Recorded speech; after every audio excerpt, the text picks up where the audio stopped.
Hello friends, S N Bose physics academy में आप सभी का स्वागत है। आज की क्लास में हम ऑप्टिक्स का बहुत ही इम्पोर्टेंट टॉपिक है वो पढ़ने वाले हैं। और वो कौन सा यूनिट आपकी सेकंड, ठीक है ना। यूनिट सेकंड का एक क्वेश्चन है और कौन सा है, सीधी तीक्ष्ण कोर पर विवर्तन। बहुत ही अच्छा टॉपिक है, एग्जाम में आने की बहुत ज़्यादा चांसेस इसके रहते हैं। तो सीधी तीक्ष्ण कोर क्या है, यहाँ पर आपको सीधी तीक्ष्ण कोर दिखाई दे रही है, ठीक है। और इस पर विवर्तन है वो अपने को देखना है, कौन सा विवर्तन होता है। तो फ्रेनेल के अर्धावर्ती कटिबंधों से रिलेटेड है। तो थ्योरेटिकल है ज़्यादा पार्ट, तो आपको बुक से इसको देखना ही पड़ेगा। बाकी मैं समझा रहा हूँ थ्योरी साथ के साथ में, उसमें आप देख सकते हैं कितना आप लिख पाएंगे। बाकी मैथमेटिकल एक्सप्रेशन है और समझाना है वो मैं यहाँ पर आपको करवा दूंगा, ठीक है। तो सीधी तीक्ष्ण कोर पर विवर्तन, तो यहाँ पर अपन क्या करते हैं कि माना कोई एक वर्णीय प्रकाश स्रोत S है जिससे प्रकाश है वो गोलीय तरंगाग्र के रूप में आपतित होता है। गोलीय तरंगाग्र क्या है, उसका एक भाग है W डैश यहाँ पर दिखाई दे रहा है, जो किसके ऊपर आपतित होता है, सीधी तीक्ष्ण कोर के ऊपर आपतित होता है। यहाँ से B दूरी के ऊपर एक पर्दा है जहाँ पर अपने को प्रकाश जो प्रतिबिंब है वो प्राप्त करना है, ठीक है। तो तीक्ष्ण कोर से A दूरी के ऊपर प्रकाश स्रोत स्थित है और B दूरी के ऊपर पर्दा स्थित है जहाँ पर अपने को प्रकाश प्राप्त होता है। ज्योमेट्री प्रकाशिकी है वो क्या कहती है कि प्रकाश सीधा गमन करता है, इसका मतलब है कि इसके ऊपर का भाग है वो प्रकाशमय होना चाहिए और नीचे का भाग है वो क्या होना चाहिए, अंधकारमय होना चाहिए। यानी ये भाग कैसा रहना चाहिए आपका, प्रकाशमय, और ये क्या रहना चाहिए, अंधकारमय, या मैं कह सकता हूँ छायांकित भाग होना चाहिए, ठीक है, अंधकारमय भाग होना चाहिए। लेकिन वास्तव में ऐसा होता नहीं है। प्रायोगिक प्रेक्षण देखे गए तो उसके अंदर क्या प्रेक्षित किया गया कि यहाँ पर प्रकाश की तीव्रता प्राप्त होती है और उसके ऊपर फ्रिंज प्राप्त होते हैं। फ्रिंज मतलब कहीं पर तीव्रता अधिकतम और कहीं पर न्यूनतम प्राप्त होती है, और नीचे है वो प्रकाश की तीव्रता धीरे धीरे कम होती चली जाती है, ठीक है। तो ज्योमेट्री प्रकाशिकी इसकी व्याख्या नहीं कर सकी, तो फ्रेनेल के अर्धावर्ती कटिबंधों के द्वारा इसकी व्याख्या की गई, ठीक है। सबसे पहले अपन देखते हैं छायांकित भाग के अंदर किसी बिंदु पर प्रकाश की तीव्रता। तो छायांकित भाग के अंदर मैं देखता हूँ तो मैंने कह दिया कि यहाँ पर मैंने बिंदु क्या मान लिया, P1 मान लिया, ठीक। और इसको मैंने कहा कि कितने पर है, O1 के ऊपर काट दिया। यानी जो तरंगाग्र है इसके भाग को किस भाग में काट दिया, O1 के ऊपर। यानी O1 क्या कह सकते हैं, प्रकाश इसका ध्रुव है, ठीक है। सीधी प्रकाश किरण इस प्रकार से जा सकती थी लेकिन ब्लॉक है, तो हम कहते हैं कि इसके दो भाग हो गए अब, क्योंकि ध्रुव हमने क्या कहा, तरंगाग्र का ध्रुव क्या माना है, O1 माना है। तो इसके दो भाग हो गए, O1W डैश और O1W, ठीक। अब O1W डैश है, इसका तो प्रकाश बिल्कुल भी इधर नहीं जाएगा, तो इसमें से तो प्रकाश गुजरने से रहा, हो गया कार्य। दूसरा जो भाग है O1W, ये आधा भाग बच गया इसका तरंगाग्र का। इस आधे भाग के अंदर O1 ये भी ब्लॉक हो गया आपका यहाँ पर, तो O1 में से भी प्रकाश नहीं गुजर पाएगा, ठीक है। कितने कटिबंध रुकते हैं तो वो अपन देखेंगे। और इधर ये जो पूरा भाग है ये अपने को क्या दिखाई देगा, यानी इसमें से प्रकाश है वो कहाँ पर जाएगा, बिंदु P1 पर आपको प्राप्त होगा। तो अभी सीधी कोर पर विवर्तन के अंदर जो पहला केस अपन पढ़ रहे हैं वो कौन सा हो जाएगा आपका, छाया क्षेत्र में बिंदु P1 पर परिणामी तीव्रता। छाया क्षेत्र में बिंदु P1 पर परिणामी तीव्रता।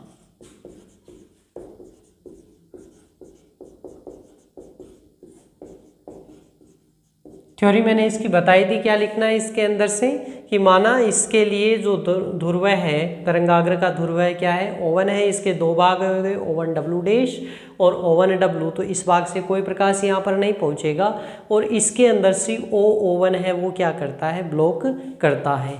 अब हम इसका छाया क्षेत्र का भी केस फर्स्ट लेते हैं, केस फर्स्ट, कि O1 में जो फ्रेनेल का प्रथम अर्धावर्ती कटिबंध है, एक अर्धावर्ती कटिबंध है, एक अर्धावर्ती कटिबंध ब्लॉक होता है।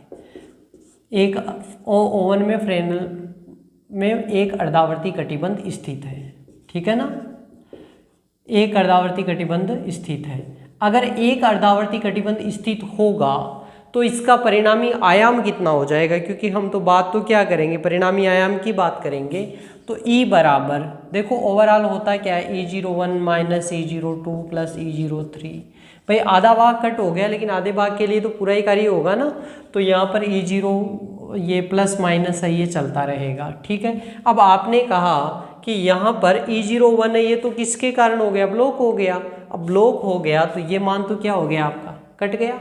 तो कितना मान रह गया फिर, तो कितना रह जाएगा। अब देखो ये आपको लिखने की फिर आवश्यकता नहीं है। E02 क्या होता है, तो E02 बराबर E01 प्लस E03/2।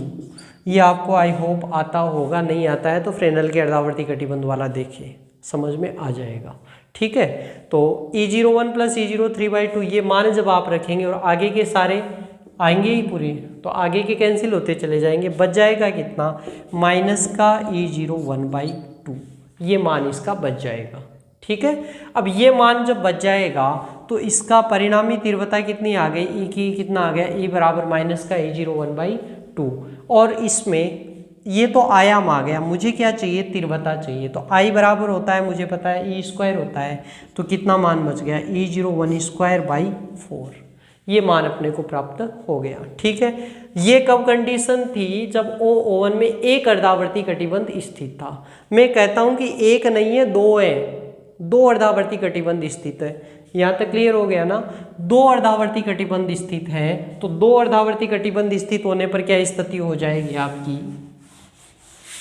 अगर केस सेकंड में ले लेता हूं, यहाँ पर केस सेकंड, दो अर्धावर्ती कटिबंध स्थित है, दो कटिबंध स्थित है, ठीक है ना, दो कटिबंध स्थित हो, कहाँ पर स्थित हो, तो दो कटिबंध स्थित हो O01 के अंदर स्थित हो। तो दो कटिबंध होंगे तो E का मान कितना मिल गया, E03 माइनस E04 प्लस का E0345 माइनस आगे से आगे, ठीक है। और जब ये मान रखोगे तो E का मान कितना मिल जाएगा, E03/2, ठीक।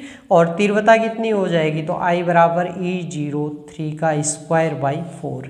अब आप देख सकते हैं प्रथम कितनी थी, I बराबर E01²/4 थी, यानी यहाँ पर अगर एक कटिबंध रुक रहा था तो कुछ अधिक तीव्रता मिल रही थी। जैसे जैसे हम आगे जाते हैं तो भाई E01 का आयाम ज़्यादा होगा, E03 का उससे कम होगा, E05 का उससे कम होगा, इस प्रकार से होगा, ठीक है। तो यहाँ अपन देख रहे हैं कि इसकी तीव्रता ज़्यादा है, फिर कम होगी, फिर और कम होगी, और कम होते होते होते नीचे क्या हो जाएगी, यानी बहुत ही कम तीव्रता प्राप्त होगी। इसलिए अंधकार छायांकित भाग में क्या होता है, यहाँ प्रकाश तेज दिखाई देता है और फिर डाउन होते ही चला जाता है, ठीक है। ये हमने किसके लिए केस काम में ले लिया, छाया क्षेत्र में बिंदु P1 पर परिणामी तीव्रता का कार्य हो गया, ठीक है। थ्योरी इसकी मैं बता रहा हूँ साथ के साथ, बाकी आपको खुद से बुक से थोड़ी देखनी पड़ेगी थ्योरी। अब दूसरा परिभाग लेते हैं, छाया क्षेत्र में नहीं, छाया क्षेत्र की परिसीमा पर, छाया क्षेत्र की परिसीमा पर बिंदु P पर परिणामी तीव्रता, बिंदु P यहाँ पर, इसकी बात कर रहा हूँ मैं, ठीक है। अब यहाँ पर अगर देखें आप तो ये जो तरंगाग्र है इसके कितने भाग हो गए, दो भाग हो गए, एक OW और एक OW डैश, ठीक। ये OW डैश तो पूरा का पूरा ब्लॉक हो रहा है, यानी इसके कारण तो एक भी कटिबंध वहां नहीं पहुंचेगा, और OW के कारण पूरा का पूरा प्रकाश है वो कहाँ पर पहुंच रहा है, बिंदु P के ऊपर पहुंच रहा है, ठीक। तो इसके कारण से जो परिणामी आयाम आएगा, परिणामी आयाम कितना आएगा, तो E बराबर, तो इसके लिए तो पूरा ही मान आ जाएगा, E01 minus E02 plus E03 minus E04, E01 2 3 4 plus 5 that's on, ठीक है। ये मान आ जाएगा। अब ये सारा मान जब रखेंगे तो कितना मान आ जाएगा, तो ओवरऑल इसका कितना मान रहना है, E01/2, ठीक है ना।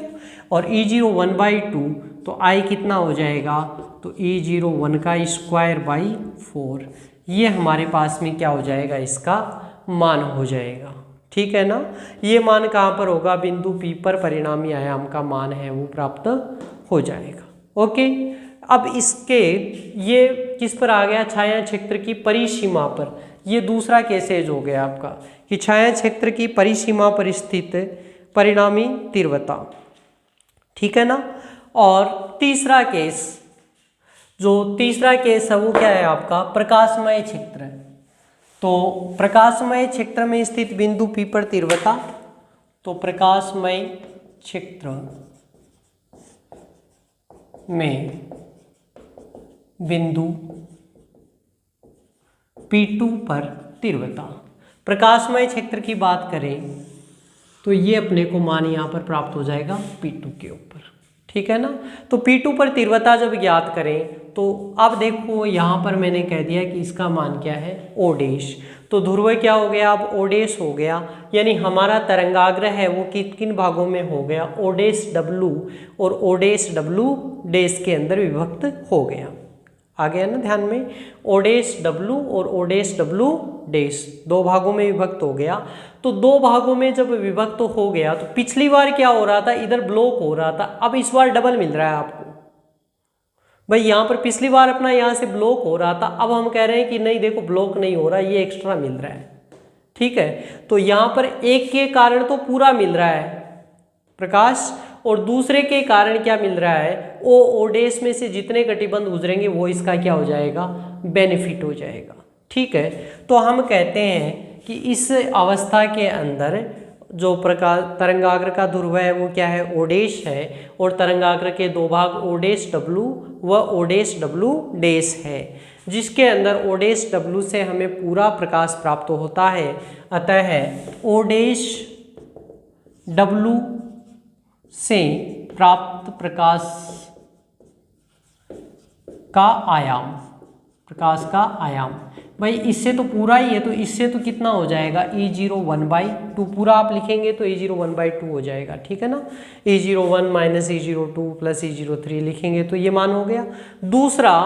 दूसरा भाग क्या है, O डैश W डैश, इसमें से O W डैश तो क्या हो रहा है, ब्लॉक हो रहा है, और O डैश O में से अपने को पूरा प्रकाश जितने कटिबंध गुजरेंगे वो मान अपने को मिलेगा। अब मैं केस देखता हूँ। फर्स्ट मैं कहता हूँ कि भाई मान लिया कि इस O डैश में से एक कटिबंध गुजरता है, O डैश में से एक कटिबंध गुजरे।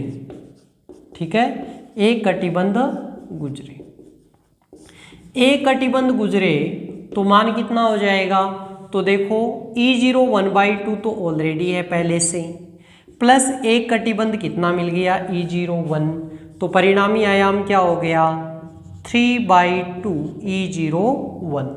ठीक, और तीव्रता का मान कितना हो गया, तो I बराबर क्या हो गया, 9/4 E01 का स्क्वायर। हमें P पर कितनी मिल रही थी, P पर जो मान मिल रहा था I1 वो कितना था आपका, E01 का स्क्वायर बाई 4 था। ठीक है, उससे भी कितना 9 गुना मान मिल रहा है। ठीक है, तो सबसे जो दीप्त फ्रिंज अपने को प्राप्त होगी वो कहाँ पर मिलेगी, P2 के ऊपर मिलती है, एक कटिबंध गुजरे तो। ठीक है, अब दूसरा हम कहते हैं कि एक नहीं, इसमें से दो कटिबंध गुजरते हैं, केस सेकेंड। अगर दो कटिबंध गुजरे, किसमें से गुजरेंगे, दोनों कटिबंध, तो दोनों कटिबंध आपके गुजरेंगे O डैश में से।